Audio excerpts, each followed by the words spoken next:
Okay, सो हम लोग इस वीडियो में पढ़ेंगे कॉम्प्लीमेंट सिस्टम के बारे में, जो कि टॉपिक है इम्यूनोलॉजी का, माइक्रोबायोलॉजी सेकेंड ईयर। और ये पैथोलॉजी में भी आता है, तो आपका पैथोलॉजी भी कवर हो रहा है और माइक्रोबायोलॉजी भी कवर हो रहा है, दोनों कवर हो रहा है। तो सबसे पहले समझते हैं कि कॉम्प्लीमेंट सिस्टम होता क्या है।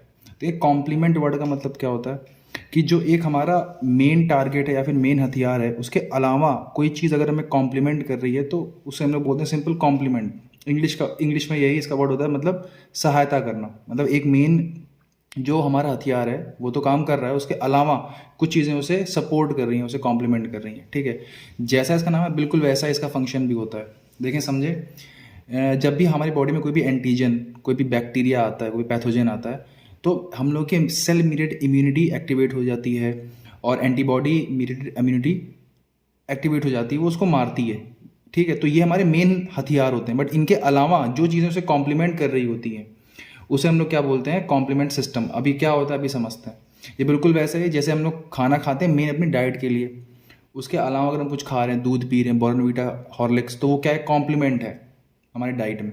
ठीक, तो अब ये होता क्या है, देखें कॉम्प्लीमेंट सिस्टम क्या होता है। एक ग्रुप ऑफ प्रोटीन्स होते हैं जो कि हम लोग के सीरम में प्रेजेंट रहते हैं। नॉर्मली ये इनएक्टिव रहते हैं, लेकिन जब कोई भी पैथोजन बॉडी में एंट्री करता है तब ये एक्टिवेट हो जाते हैं। अब एक्टिवेट कैसे होते हैं, पैथोजन की एंट्री पर ही क्यों होते हैं, वो भी हम समझेंगे धीमे धीमे। फिलहाल नॉर्मली इनएक्टिव रहते हैं, जब पैथोजन आता है तो एक्टिव हो जाते हैं। जो हम लोग के सीरम में जितने भी प्रोटीन्स होते हैं उनका 5% ये फॉर्म करते हैं, तो 5% ऑफ टोटल सीरम प्रोटीन्स ये फॉर्म करते हैं। अच्छा, जो इनके लेवल होते हैं, ये बहुत इंपॉर्टेंट पॉइंट है, इस पर एमसीक्यू आ सकता है कि जो इनके लेवल होते हैं वो कभी वैक्सीनेशन और इन्फेक्शन की वजह से नहीं बढ़ते हैं। जो हम लोग की बॉडी के नॉर्मल एंटीजन, जो हम लोग के बॉडी में नॉर्मल एंटीबॉडीज होती हैं, उनका लेवल इन्फेक्शन के टाइम पे, वैक्सीनेशन के टाइम पे बढ़ जाता है, बट इनका लेवल नहीं बढ़ता है। जैसे हैं, इनका जितना नंबर पहले रहता है उतना नंबर ही बाद में रहता है। So their level do not increase on vaccination और इन्फेक्शन। ये बहुत अलग चीज़ जो कि इनको अलग करती है एंटीबॉडीज से। ठीक, अब इनकी प्रॉपर्टीज़ क्या होती हैं, ये स्पीसीज नॉन स्पेसिफिक होते हैं, पहली बात। ये जो एफसी फ्रेगमेंट होता है हम एंटीबॉडी पे कई सारे फ्रेगमेंट होते हैं, आपने पढ़ा होगा स्ट्रक्चर ऑफ एंटीबॉडी, तो उस पर एक होता है एफसी सेगमेंट, तो ये उससे बाइंड करते हैं और ये हीट लेवाइल होते हैं। अगर तुम इनको 56 डिग्री सेल्सियस पे 30 मिनट के लिए हीट करोगे तो ये डीनेचर हो जाएंगे। सो हीट लेवाइल होते हैं, स्पीसीज नॉन स्पेसिफिक होते हैं, bind to FC region of antibody. ठीक, अब इनके कॉम्पोनेंट क्या क्या होते हैं देखो। तो ये टोटल, पहली बात तो टोटल 30 सीरम प्रोटीन्स होते हैं। हमें 30 के नाम याद करने की जरूरत नहीं है, आपको बस ध्यान रखना नंबर की टोटल 30 सीरम प्रोटीन्स होते हैं। ठीक, अब हमने इन कॉम्प्लीमेंट प्रोटीन्स को 3 पार्ट में डिवाइड कर दिया। एक है कॉम्प्लीमेंट कंपोनेंट्स, ये कॉम्प्लीमेंट सिस्टम के अंदर है, तो कॉम्प्लीमेंट कंपोनेंट्स, प्रोपर्डिन सिस्टम और रेगुलेटरी प्रोटीन्स। ठीक, अब जो कॉम्प्लीमेंट्री कंपोनेंट है उसमें C1 to C9 प्रोटीन्स आते हैं, मतलब C1 से लेके C9 तक 9 प्रोटीन्स होते हैं, वो कॉम्प्लीमेंट कंपोनेंट में आते हैं। बाकी के जो 21 बचते हैं वो प्रोपर्टी सिस्टम और रेगुलेटरी प्रोटीन में आते हैं। ठीक है, देखिए ये कॉम्प्लीमेंट्री कंपोनेंट है ये, और ये कॉम्प्लीमेंट्री सिस्टम के 3 डिवीजन है, कॉम्प्लीमेंट्री कंपोनेंट, प्रोपर्टी सिस्टम और रेगुलेटरी प्रोटीन, तो इसको कंफ्यूज नहीं करना। तो कॉम्प्लीमेंट्री कंपोनेंट में 9 प्रोटीन्स आते हैं C1 से लेके C9 तक। ठीक, और जो C1 प्रोटीन है उसकी फर्दर 3 सब यूनिट होती हैं, C1Q, C1R, C1S। ठीक, अच्छा, ये सारे प्रोटीन्स बनते कहाँ पे हैं, सारे प्रोटीन्स बनते हैं लीवर में, मेजरली लीवर में बनते हैं। ऐसा नहीं कि सिर्फ लीवर में बनते हैं, नहीं, जो हमारे बॉडी की और सेल्स होती हैं, मैक्रोफेजेस वगैरह, मोनोसाइट्स वगैरह, उनमें भी बनते हैं, लेकिन मेजरली कहाँ बनते हैं, लीवर में बनते हैं। और जब ये बनते हैं तो इनएक्टिव होते हैं, so they are synthesised in inactive form. और हर प्रोटीन के 2 कॉम्पोनेंट होते हैं, बताता हूँ कैसे। एग्जाम्पल, फॉर एग्जाम्पल मैं बात कर रहा हूँ C4 प्रोटीन की, तो उसके 2 कॉम्पोनेंट हैं, एक है C4A, C4B।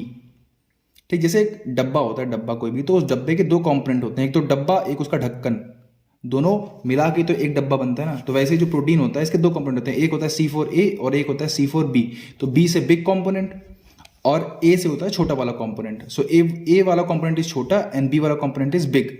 ठीक, लेकिन एक्सेप्शन है यहाँ पे, बहुत इंपॉर्टेंट एक्सेप्शन है, C2। जो C2A होता है वो बड़ा होता है एज कंपेयर टू C2B।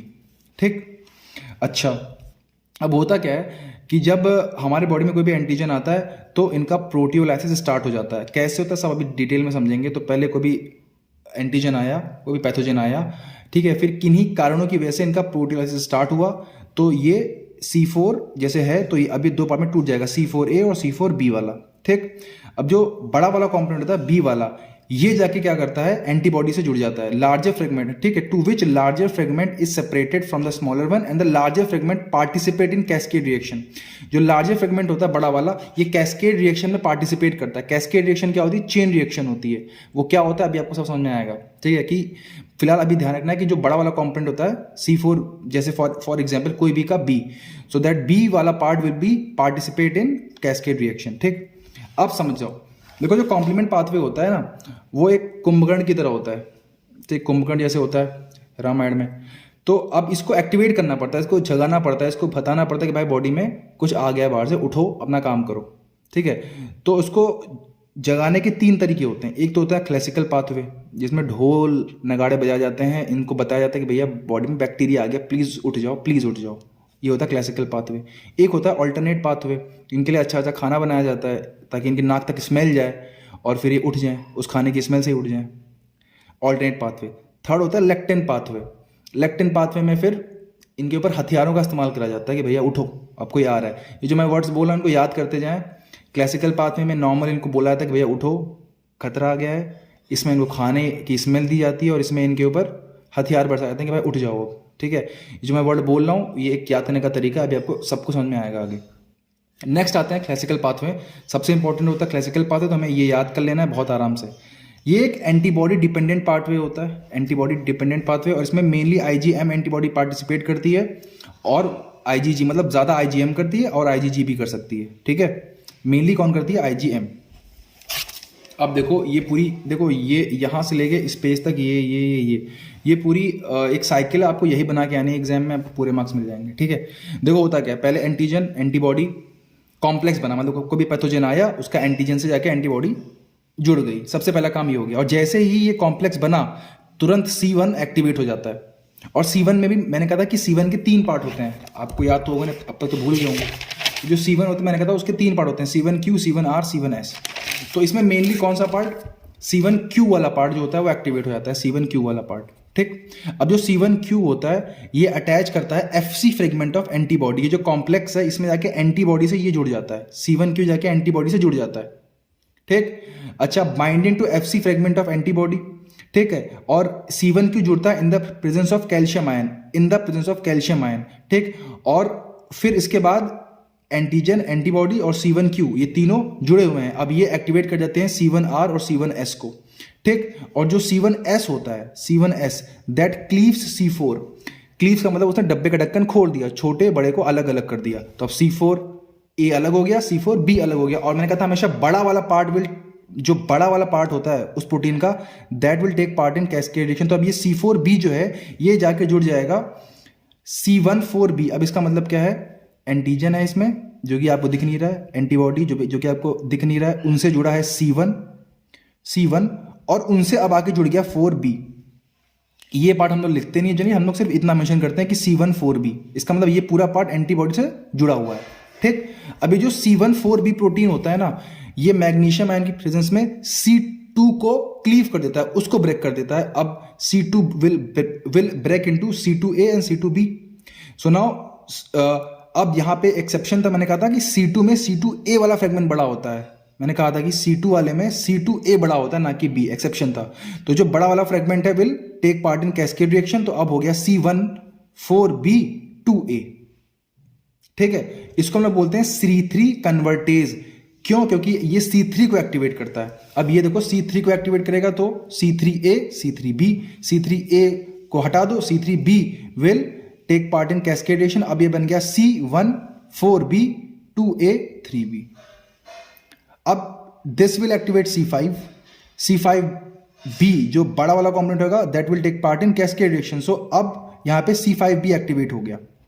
अब देखें C5B इनसे नहीं जुड़ेगा, इनका काम बस C5 को एक्टिवेट करना था, क्योंकि मेन कुंभकर्ण यही था, इसको एक्टिवेट करना था, हमने C5B को एक्टिवेट कर दिया। अब ये C5B होता है, ये इंडिपेंडेंटली काम करता है, ये बहुत ज़्यादा लेबाइल होता है, it is extremely labile and gets stabilized by binding to C6 and C7। और ये जाके C6 और C7 से तुरंत जुड़ जाता है। तो अब ये बन गया C5B67। देखें जो C6 और C7 और C8 और C9 होते हैं, इनके कोई छोटे बड़े कंपोनेंट नहीं होते हैं, मतलब C8A, C8B, C6A, C6B इनमें नहीं होता, ठीक है। ये बस C5 तक होता है। अब C5B67 का कॉम्प्लेक्स बन गया। अब ये कॉम्प्लेक्स C8 और C9 को एक्टिवेट करेगा और अब ये बन जाता है C5B6789। अभी जो पूरा कॉम्प्लेक्स है इसको हम लोग बोलते हैं मेम्ब्रेन अटैक कॉम्प्लेक्स। इसको हम लोग क्या बोलते हैं? Membrane attack complex. और ये कॉम्प्लेक्स क्या करता है? जो टारगेट सेल है, टारगेट पैथोजन है, टारगेट बैक्टीरिया है, उसको जाके अटैक करता है, destroys target cell by attacking its membrane. इसलिए हम लोग इसको बोलते हैं MAC, membrane attack complex. So C5B6789 is called as membrane attack complex and it destroys the target cell by attacking its membrane. ठीक, तो इसका मतलब समझना कि हो क्या रहा था कि हमारा ये पैथोजन आया, इस पे मेन हमारी एंटीजन एंटीबॉडी तो हमला कर ही रही है, लेकिन हमने अपना एक छोटे मोटे सैनिक कॉम्प्लीमेंट सिस्टम के थ्रू ये प्रोटीन्स बना के इसकी मेम्ब्रेन को और अटैक कर रहे हैं। ठीक है, तो ये था हमारा कॉम्प्लीमेंट सिस्टम का एक पाथवे एक्टिवेट होने का। ठीक है, जैसे एक वॉर होती है, एक युद्ध होता है, तो उसमें सिर्फ राजा थोड़े लड़ता है, उसके आसपास जो उसके सैनिक सेनापति सब लड़ते हैं। तो जो हमारा राजा है वो है antigen antibody cell mediated immunity और एंटीबॉडी मीडिएटेड इम्यूनिटी। लेकिन ये सब छोटे छोटे सैनिक है जो कि लड़ते रहते हैं। ठीक है, तो हमें इनको भी सम्मान देना चाहिए। तो हमने कॉम्प्लीमेंट सिस्टम के एक्टिवेट होने का एक पाथवे पढ़ लिया है, वो है क्लासिकल पाथवे।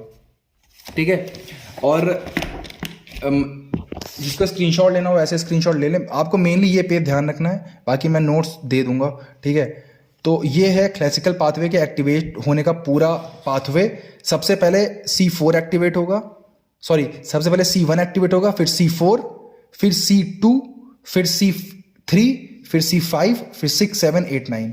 ठीक है, तो गिनती याद कर लेना, 1 4 2 3, 1 4 2 3, 1 2 3 4 होता है ना, तो 1 4 2 3 याद कर लेना। ठीक है, और फिर टेबल बना के आ जाना।